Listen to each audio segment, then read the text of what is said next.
ব্যবসা শুরু করে প্রথম বড় পেমেন্ট পাওয়ার আনন্দই আলাদা। কিন্তু ভাবুন তো, ক্লায়েন্টকে 1,15,000 টাকার বিল দিলেন ভ্যাট সহ, অথচ ব্যাংক অ্যাকাউন্টে আসলো মাত্র 1 লক্ষ টাকা। ঠিক এই ধাক্কাটাই খেয়েছিল রাহাত। সে ভাবলো, 15,000 টাকা কি মাঝপথে হাওয়া হয়ে গেল, নাকি ক্লায়েন্ট তার সাথে বাটপারি করলো? রাহাতের এই টেনশন দূর করতে এগিয়ে এলেন অভিজ্ঞ করিম সাহেব।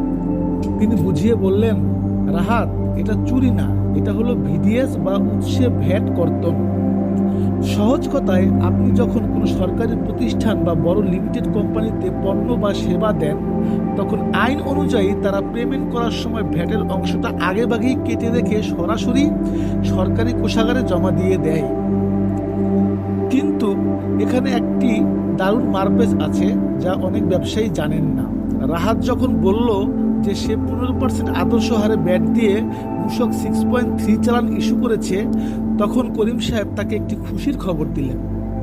নিয়ম হলো, যদি আপনার চালানে ভ্যাটের হার 15% থাকে এবং আপনি সঠিক মূসক 6.3 চালান দেন, তবে আপনার বিল থেকে 1 টাকাও ভিডিএস কাটার আইনি অধিকার ক্লায়েন্টের নেই। অর্থাৎ 15% ভ্যাট দিলে আপনি পুরো টাকাটাই পাবেন। রাহাত অবাক হয়ে ভাবল, তাহলে তো সে পুরো টাকাটাই পাওয়ার কথা।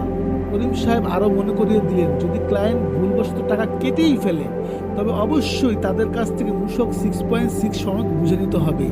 এই সার্টিফিকেট হলো প্রমাণ যে আপনার হয়ে ক্লায়েন্ট ভ্যাট জমা দিয়েছে। এটি ছাড়া বছর শেষে আপনি ভ্যাট রিটার্নে কোনো সুবিধা পাবেন না। তাহলে সারসংক্ষেপ হলো, সঠিক আইন জানলে আপনার টাকা কেউ মারতে পারবে না। 15% ভ্যাট দিলে পুরো টাকা আপনার, আর কম হারে দিলে ভিডিএস কাটবে ক্লায়েন্ট। কিন্তু প্রশ্ন হলো, ভ্যাট যদি 5% বা 10% হয়, তখন কি হবে? এই জটিল হিসাব সহজ করে জানতে চোখ রাখুন আমাদের পরবর্তী পর্বে। ব্যবসা হোক স্বচ্ছ, আপনি থাকুন নিশ্চিন্ত।